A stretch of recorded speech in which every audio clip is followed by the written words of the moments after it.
इस वक्त आप आराम से बैठकर इस वीडियो को देख रहे हैं, मगर मैं आपको कहूं, आज जिस जगह पर आप अभी बैठे हो वो जमीन आज से करोड़ों साल पहले 8,500 डिग्री के तापमान से उबल रही थी, या जिस जगह पर आप बैठे हैं वो जगह लाखों सालों तक बर्फ से ढकी हुई थी। ये दोनों बातें सच हैं। इस 15 मिनट की वीडियो के अंदर आप पृथ्वी के 450 करोड़ साल के सफर को देखने वाले हैं।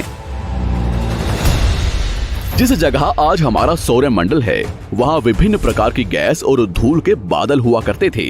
वैज्ञानिकों के मुताबिक इन धूल के बादलों से दूर एक तारा हुआ करता था। वक्त के साथ साथ उस तारे की ऊर्जा कम होने लगी, जिसके कारण उसके अंदर एक विशाल विस्फोट हुआ। विस्फोट की वजह से अंतरिक्ष की ये धूल एक दूसरे से दबने लगी। इस दौरान बादलों में स्थित धूल के कण दबाव और गर्मी के कारण बड़े उल्कापिंड और पत्थरों में परिवर्तित हो चुके थे, और इसी दबाव की वजह से इन बादलों में स्थित रेडियो एक्टिव पदार्थ ने ग्रेविटी का निर्माण किया। इस ग्रेविटी के कारण बीच में हाइड्रोजन और हीलियम इकट्ठा होने लगे। बीच के इस भयंकर दबाव के कारण एक विशाल विस्फोट हुआ, और इसी विस्फोट के कारण हमारे सूरज का जन्म हुआ।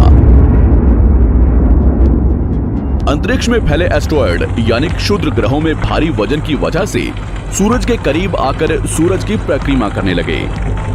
धीरे धीरे इन्हीं एस्ट्रॉयड में भारी टकराव हुआ, जिसके फलस्वरूप मरकरी, विनस, अर्थ और मार्स जैसे ग्रहों का निर्माण हुआ।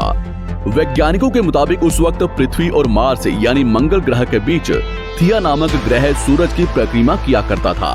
पृथ्वी पर ग्रेविटी होने की वजह से सूरज की परिक्रमा करने वाले एस्ट्रॉयड अब पृथ्वी की परिक्रमा करने लगे, और धीरे धीरे करोड़ों सालों तक ये पृथ्वी पर गिरते रहे।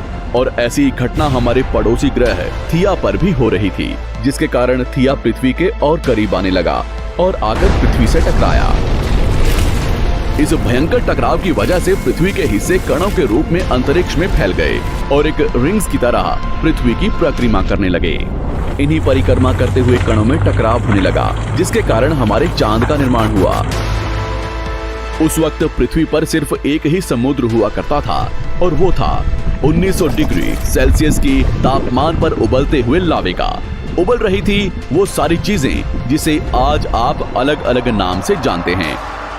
वक्त के साथ साथ पृथ्वी धीरे धीरे ठंडी हो रही थी, जिसके कारण पृथ्वी के भारी तत्व जैसे धातु और रेडियो एक्टिव पदार्थ पृथ्वी के केंद्र में जाकर इकट्ठा हो गए, और हल्के पदार्थ पृथ्वी की सतह पर आ गए। लाखों सालों तक पृथ्वी पर उल्कापिंडों की बरसात हुई, और इन गिरते हुए उल्कापिंडों में जमा था नमक, मिनरल्स और पानी। करोड़ों सालों तक इन उल्कापिंडों की बरसात होती रही, और धीरे धीरे पृथ्वी की ऊपरी सतह पानी से ढकने लगी। वैज्ञानिकों के मुताबिक यही वो वक्त था जब दूर गहरे पानी के अंदर निकलते ज्वालामुखियों से पहली बार सूक्ष्म जीवों का निर्माण हुआ। लाखों सालों बाद एक वक्त ऐसा आया जब पृथ्वी की पूरी सतह पानी से ढक चुकी थी। हमारी पृथ्वी के सबसे अंदर का कोर रेडियो एक्टिव पदार्थ से बने होने की वजह से हरदम गर्म होता रहता है, लेकिन जब भी पृथ्वी की ऊपरी जमीन ठंडी हो जाती है, तब पृथ्वी के अंदर की गर्मी बाहर नहीं निकल पाती, जिसके कारण ज्वालामुखियों का निर्माण होता है। और उस वक्त कुछ ऐसा ही हुआ। पानी से ढकी हुई पृथ्वी पर हजारों की तादाद में ज्वालामुखी निकलने लगे, और आने वाले लाखों सालों तक इन ज्वालामुखियों का निकलना जारी रहा, जिससे पानी के ऊपर जमीन का निर्माण हो रहा था।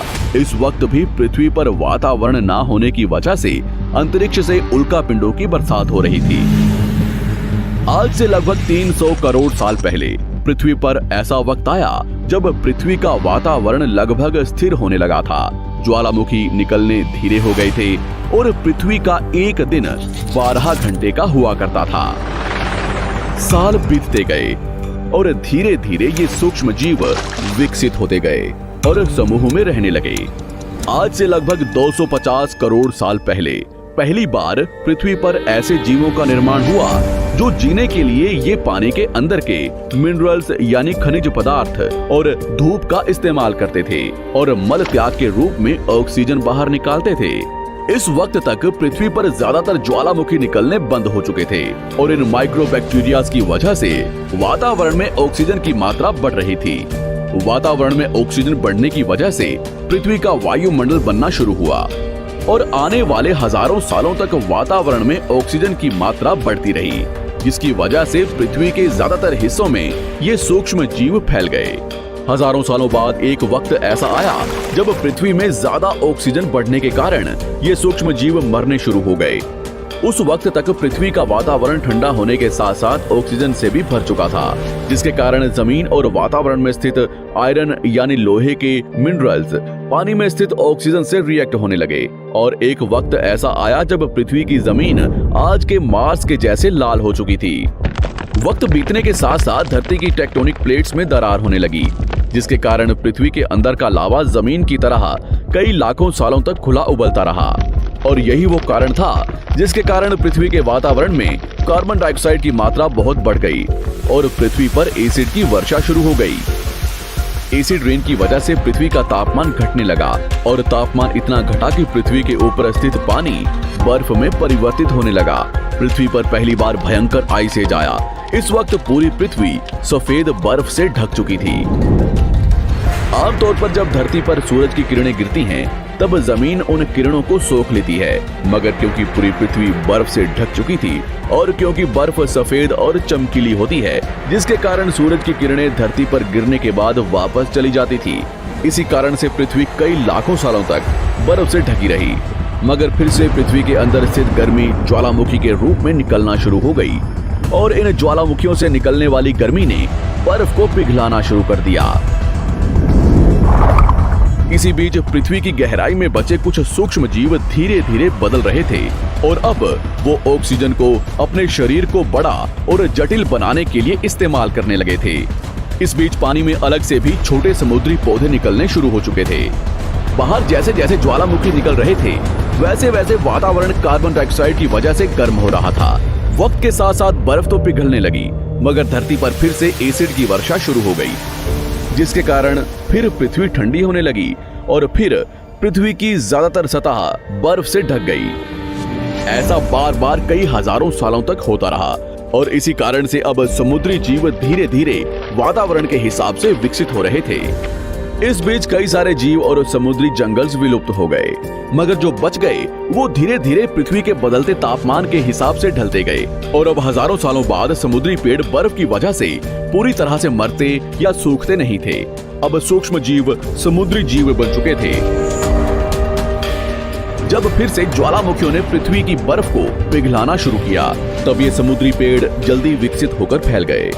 धीरे धीरे वातावरण में ऑक्सीजन की मात्रा बढ़ने लगी और पृथ्वी पर होने वाली एसिड की वर्षा कम होने लगी। वातावरण में ऑक्सीजन आने की वजह से पृथ्वी की ओजोन लेयर्स मोटी होने लगी और आज से लगभग 47 करोड़ साल पहले पृथ्वी की ऊपरी सतह पर पहली बार मोसोस नामक प्लांट उगना शुरू हुआ।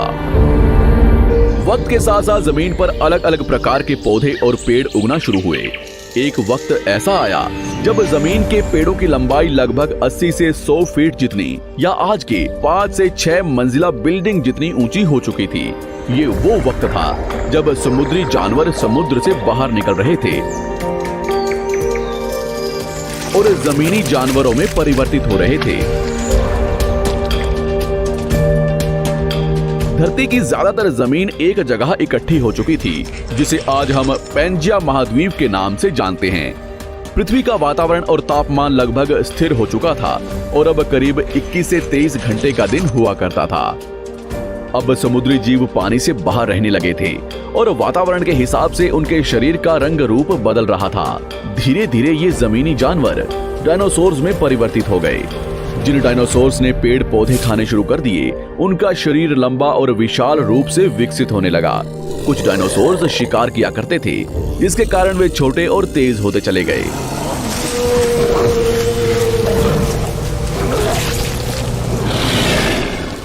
पृथ्वी की ऊपरी जमीन एक जगह इकट्ठी होने के कारण ज्यादातर जमीन रेगिस्तान और बंजर हो चुकी थी। ज्यादातर जंगल समुद्र के करीब हुआ करते थे, जिसमें डायनासोर्स रहा करते थे। आज से लगभग 20 करोड़ साल पहले पैंजिया महाद्वीप टूटना शुरू हो गया। पैंजिया के विभाजित होने की वजह से पृथ्वी की ज्यादातर ऊपरी जमीन पानी के संपर्क में आने लगी, जिसके फलस्वरूप पृथ्वी पर हरियाली बढ़ती गई, जिस वजह से डायनासोर्स और ज्यादा विभिन्न और विशाल होते चले गए। डायनासोर्स ने आने वाले लगभग 20 से 30 करोड़ सालों तक पृथ्वी पर राज किया। उस वक्त डायनासोर्स समुद्र से लेकर जमीन और आसमान तक पूरी पृथ्वी पर राज किया करते थे। इस दौरान अफ्रीका से टूटा भारत सीधे आकर आज के तिब्बत से टकराया और इस टकराव की वजह से हिमालय का निर्माण हुआ।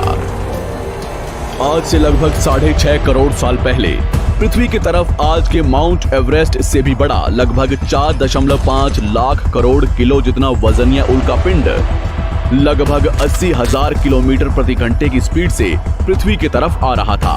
पृथ्वी की सतह को छूते ही उसमें भयंकर आग लगी और वो जलते हुए सीधा पृथ्वी से टकराया।